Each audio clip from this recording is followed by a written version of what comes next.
This week on Channel 8 News, we'll be taking a trip down memory lane as we highlight some of the best packs and more. Your Channel 8 News starts right now.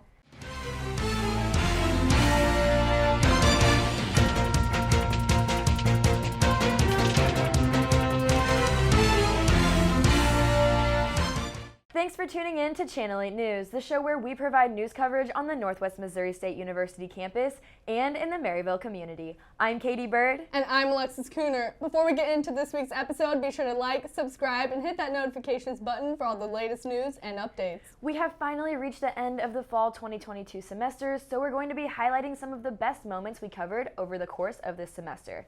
Kicking off this week's special episode, we'll be looking back at my Week 7 pack with the Spice It Up event. Back in October, during Hispanic Heritage Month, the Office of Diversity and Inclusion hosted many different events centered around Latin culture. The Spice It Up event taught Northwest students about different foods and spices. Let's take a look. On Thursday, October 20th, the Northwest Diversity and Inclusion Office hosted the Spice It Up event at the Union for students to create their own unique blend of spices. This event is one of many that the office is having during Hispanic Heritage Month. I had the opportunity to speak with the Diversity and Inclusion Coordinator at the event. My name is Brittany Morgan Roberts, and I'm the Coordinator of Diversity and Inclusion here for campus. But right now we're doing Spice It Up, which is his two famous seasoning blends, which is spiced cocoa, and then he has his smoky mac and cheese. So they're just blends of different seasonings and spices, different spices to create a seasoning. And it's more based in the Latinx culture, like what you will get if you were in a more of a Hispanic area. So it's really nice to be able to have that different culture, to be able to experience it. The spices that he has over there, it's like, oh, I would never know to put these together and to make this amazing combination. So just coming to gain more knowledge, and it helps you to enhance yourself as well and utilizing that knowledge base in your everyday life. Come hang out in the ODI office. We're in the Union on the second floor. Come in there, hear people's experiences. Even if you may not believe in it, understand that diversity of thought. Our goal in the office is to really get people through this idea of it's okay to have conversations, have differences, different perspectives. It's about learning, understanding, and being able to have those tough conversations in everyday life and not be afraid to not touch things or, oh, I can't say that. Learn and grow. I also spoke with an event participant to learn about their experience. But I want to go into more of the culinary field anyways, so it kind of incorporates art with food, which is obviously everybody likes food. So just even if you miss the event, I would suggest anybody really just trying to tinker into making spice mixes on their own. You know, college life, it's like you get a lot of bland food, and so even just adding a little bit of a spice mix really adds up the umph of everything. This event was a great way for students to celebrate Hispanic heritage and learn more about new spices. Until next time, I'm Katie Bird with Channel 8 News. Moving on to week number 9, I covered the percussion ensemble concert under the direction of Dr. Caleb Pickering, an assistant professor of music at Northwest. Let's take a look back at this unique percussion ensemble concert. On the evening of Thursday, November 3rd, a percussion ensemble concert was held in the Olive Duluth Fine Arts Building. This concert showcased traditional samba batucada and samba reggae. I spoke with a couple of Northwest students to learn more about the performance and the hard work that went into preparing for the concert.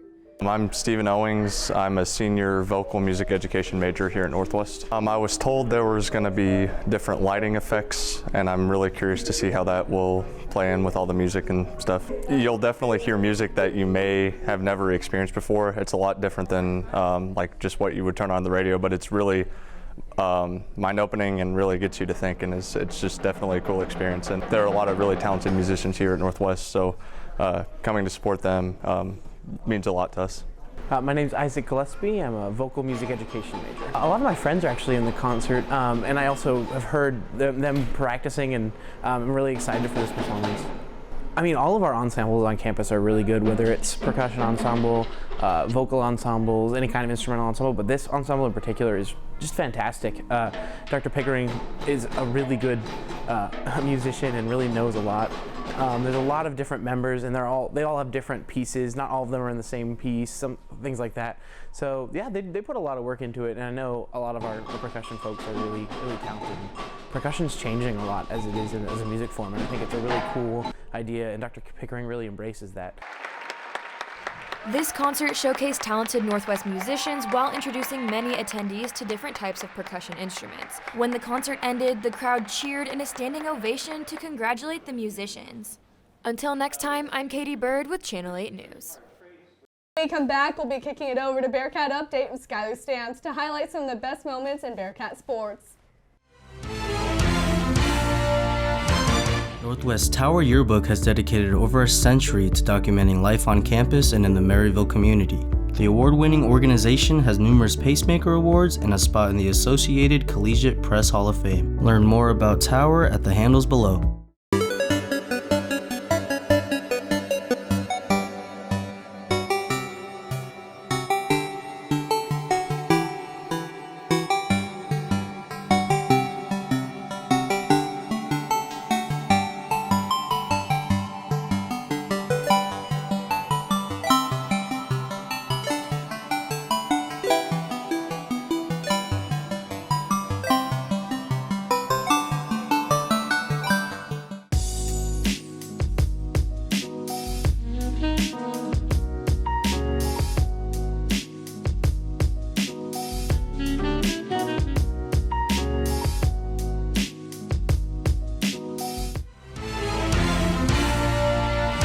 Welcome back to Channel 8 News. I'm Katie Bird. And I'm Alexis Cooner. Before we get back to our news highlights, we're going to kick it over for one last time to Skylar Stamps with Bearcat Update.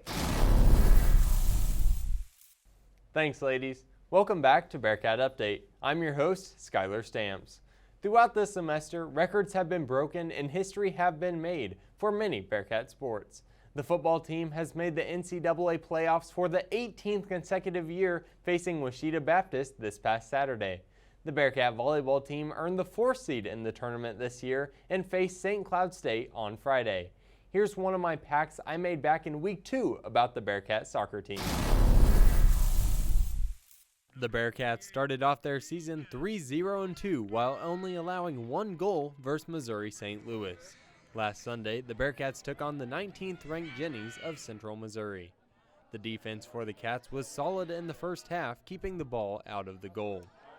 In the first corner kick of the day, Jennies defender Lindsay Edmonds sends the ball back to her team side. As the Jennies start to lose their footing, Kaylee Rock and Maddie Taylor almost get the first goal of the day, but the Jennies goalie Sydney Beck gets the saves. At halftime, the score remained at 0-0. Though the Bearcats took more control of the ball in the second half, they never found the back of the net. The lone goal of the game came from Chloe Grubb, where she sneaks the ball past Bearcat goalie Lily Ellis. The final score of the game would be 1-0 in favor of the Jennies. The final stats for Sunday's game were covered by the Jennies, all besides the Bearcats' 9 corner kicks and 6 shots on goal compared to the Jennies' 4. On the flip side, the team was back in action at Missouri Southern on the 16th, where the Bearcats came out with the 3-0 win. The first goal of the day came from Hannah Sterling as the ball gets past the Missouri Southern's goalie. And the second goal of the night, Kaylee Rock gets the ball to Sophia Sissel as she finds the back of the net. The third and final goal of the night was paid off by Kaylee Rock as she was assisted by Tegan Blackburn. The Bearcats will be back in action Sunday as they take on the Jennies of Central Missouri once again. They look to add win number 5 to the record and avenge the loss to the Jennies this past week. The Northwest soccer team had a historic season with Kaylee Rock becoming the all-time points and goal leader for the Bearcats. They ended the season with 13 wins, tying the previous record. The Northwest Missouri State volleyball team won the regular season MIAA conference title. In Week 10, I was down in St. Joe, Missouri to catch the semifinal tournament action versus Washburn. Head coach Amy Worth and the Northwest Missouri State University Bearcats captured their first ever regular season MIAA title. This weekend, they'll have a chance to capture a championship. Last night, Friday, they defeated Missouri Southern 3-0. Tonight, here inside the Civic Arena in St. Joe, Missouri, they'll take on the Washburn Ichabods, who they've defeated 2 times this season. They'll be going for win number 3 tonight. We had a fun one inside the Civic Arena. The Bearcats and Ichabods went point for point throughout the entire game. Here's the match highlights with a championship berth on the line.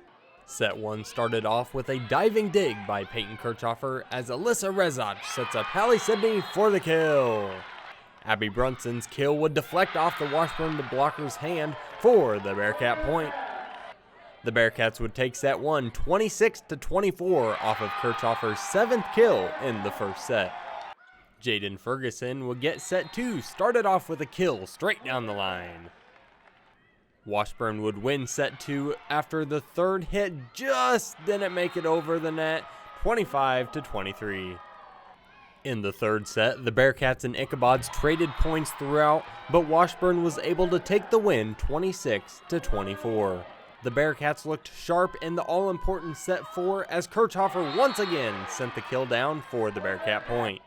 Not to be outdone, the Ichabods fought back for being down late and took the marathon set on Ferguson's hit and the match 29-27. The Bearcats' time in the tournament would come to a close, but not without a hard fight. The final stats, almost identical. Washburn would go on to defeat Nebraska Kearney 3-1 in the MIAA championship game for the tournament title. Northwest will find out their NCAA tournament seeding early this week. Speaking of the Bearcats' regular season title, the Bearcat volleyball team faced off versus Central Oklahoma in Week 9 to secure the championship. Let's take a look.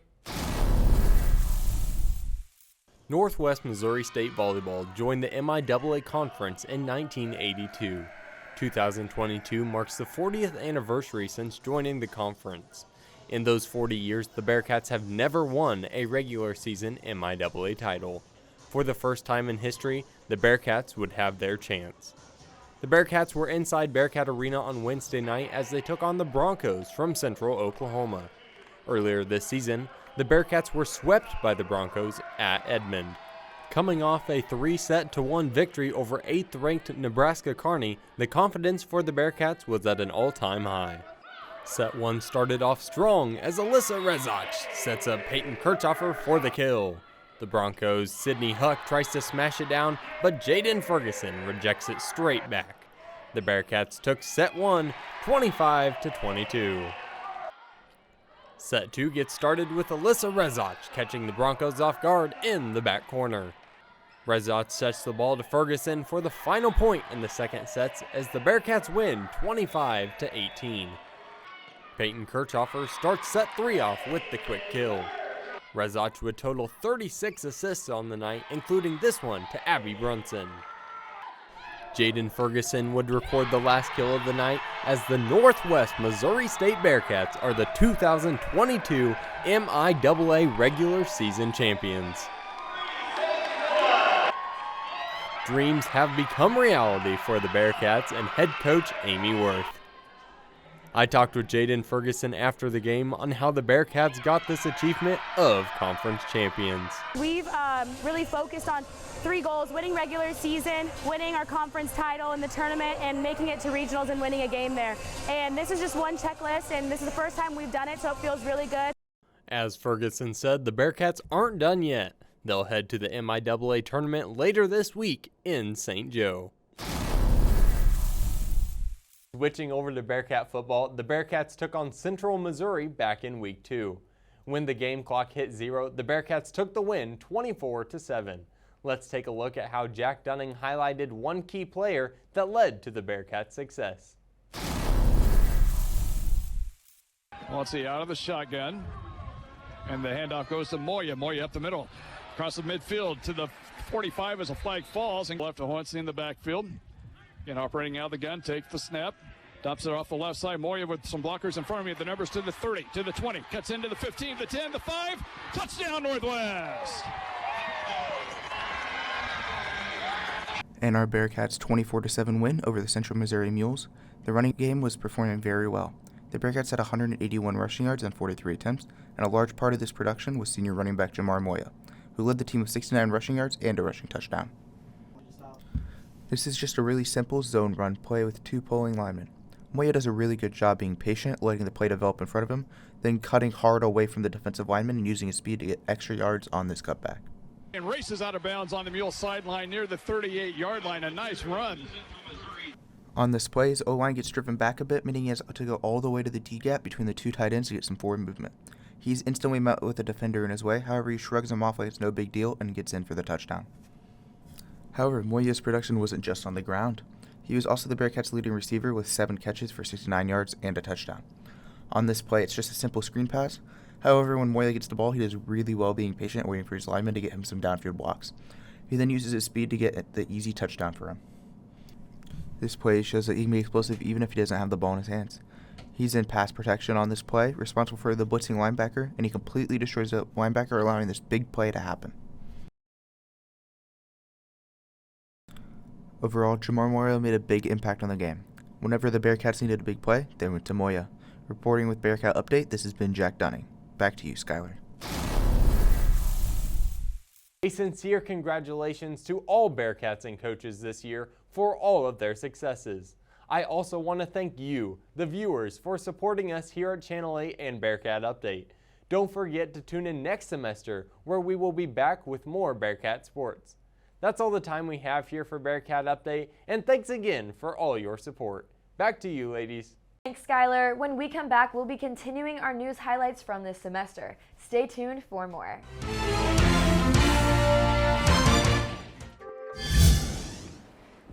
Kirsten, what are you doing here? What do you think I'm doing here? Making TikToks? And it's not about what I do. It's about what we do here. So we start with storyboarding the content we want to create for our clients. It could be anyone from small businesses, nonprofits, and organizations both on campus and in the Maryville community. We write, we film, we edit, we create, and then we wait. So if you're someone who thinks you need us, we are KNWT Creative Services. Well, folks, it's the season finale of Nerd Central. Make sure to catch all of our highlights here on KNWT Channel 8.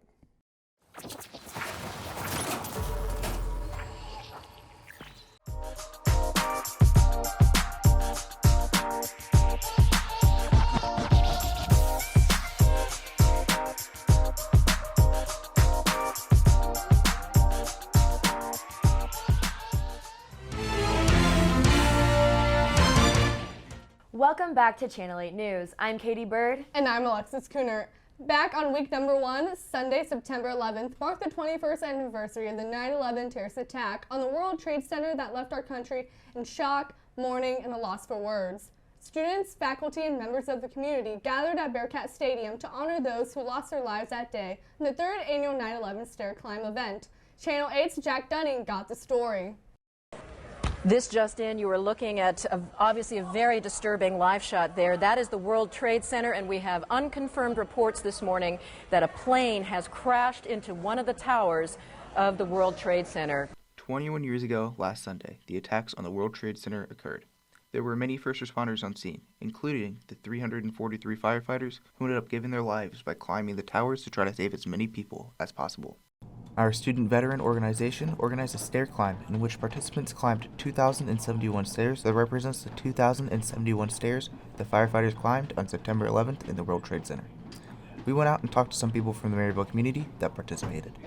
This is a very important event. Again, a lot of the students here today and participating in this, they weren't born or were very young to even remember this event. So this is something we want to keep alive so people will never forget the sacrifices that our first responders and our nation made on that day in September 11th in 2001. It's a very important event to keep in the memory of everybody.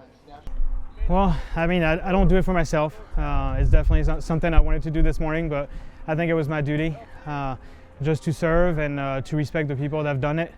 I hope I contributed in my max, but like I said, I didn't do it for me, I did for others.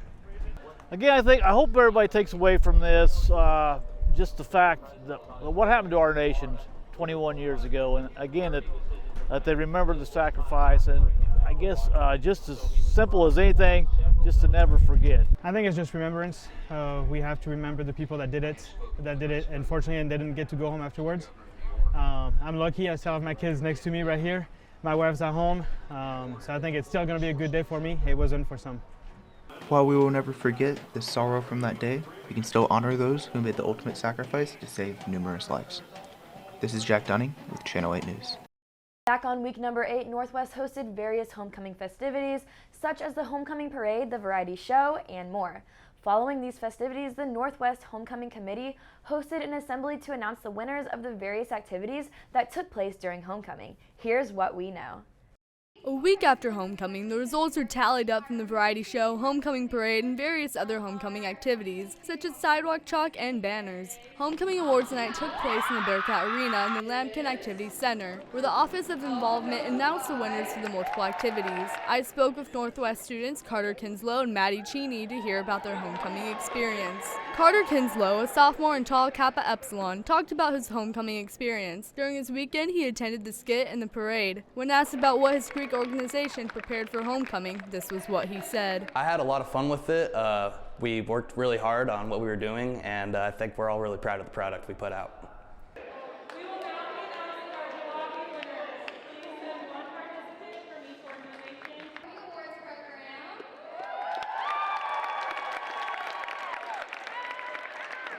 All Greek life was present at the event to hear the results for homecoming. For each award given, the Greek organization sent a spokesperson to collect the award and snag a picture of homecoming king and queen, Foster Huggins and Hadley Douglas. Maddie Cheney, a freshman in Alpha Delta Pi, talked about how she helped her sorority prepare for homecoming and what she attended. Attended float hours, which was leading up to homecoming and working on the float, and then I went to the parade and the football. The parade was very cool to watch. It was so cool seeing everybody's different floats and all the different organizations that participated, and then the game was fun to watch. It was a great game. Glad we won. It's definitely like there was a lot of people that I knew that went home homecoming weekend, and I was telling everybody like next year you can't go home on homecoming weekend. So it was really good. For Stories That Matter to You, this has been Alexis Cooner of Channel 8 News. Back on week number 5, the Office of Diversity and Inclusion here on campus has held many events in honor of Hispanic Heritage Month, from movies to key speakers and more. On Thursday, October 5th, the Office of Diversity and Inclusion hosted a special event with Northwest alum Thomas Sanchez to learn about his experiences as a Hispanic and a member of the LGBTQ+ community. Last week, the Office of Diversity and Inclusion invited Thomas Sanchez, a Northwest alumni, for LGBTQ History Month, which spans from October 1st to October 31st. Sanchez spoke about his experience as a Hispanic and member of the LGBTQ community. Many people attended the event and learned about what Sanchez had to say. I spoke with Thomas Sanchez as well as Caitlin Hurt, a freshman here at Northwest. What really stood out to me about Thomas's message was how you can have so many things against you. You can literally feel like you're alone in the world, but there's always somebody ready and willing to understand, even if you come from completely different backgrounds. Like, there was such a big turnout tonight, and I know all of them can't be Hispanic by appearance. Well, they can't all be Hispanic and LGBTQ, but just by having everybody there willing to listen is already such a big step in the right direction. And it's really proof in his message by just like listening to people and trying to understand and trying to build those bridges so that then we can all create a better world. It's great to be back here at Northwest speaking to this group. You know, tonight is Hispanic Heritage Month and LGBTQ History Month, and so to bring a group of students together to really celebrate our histories has been amazing. I'm the CEO and co-founder of Social Driver. Social Driver is a digital and creative agency that helps some of the top brands and nonprofits in the world connect with their customers today. And we do that through social media, brands, websites, and digital campaigns. His career began in the emerging healthcare informatics industry with Cerner Corporation, where he helped launch products and services throughout the world. He serves on the board of directors of the Trevor Project, the leading national organization providing crisis intervention and suicide prevention services to LGBTQ youth. And he served on the Northwest Foundation board of directors from 2016 until this past spring. For Stories That Matter to You, this has been Alexis Cooner of Channel 8 News. That is all the time we have here at Channel 8 News, but before we go, we want to thank you all for tuning in and supporting us throughout the semester. Also, click on the links below to rewatch certain sections of our show and find some information about upcoming events we've mentioned in this episode. We also want to hear from you guys on these stories, so leave a comment below. And be sure to like, subscribe, and hit that notifications button for all the latest news, updates, and other content right here on our YouTube page at KNWT TV. From all of us here at Channel 8 News and for the stories that matter to you, I'm Katie Bird. I'm Alexis Cooner. And have a great night, and we'll see you next season. Go. I ran out of sass. You're just like, we are Channel 8 News. We are Channel 8 News. Sounds good. Jesse's birthday. Are we still rolling? Stop recording me. We would never, Skylar. Thanks for turning in. Oh gosh, guys. I don't know. I was so ready too. Okay. Thanks, ladies. Oh, I can't read that. We heard a pop in one of the mics. So Oh no. Oh, her cord fell too. That might be it. Mine? Yeah. Oh my He's god. like, I'm having the worst day ever.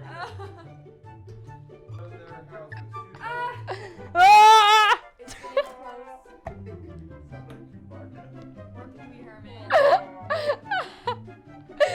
Oh my god. Oh! Wait, I need a video. No. It's gonna come back and attack you. Somewhere, I hit it. Look on the ground. Oh, I did get him. Oh! Channel 8 News, we'll be looking at homecoming and home.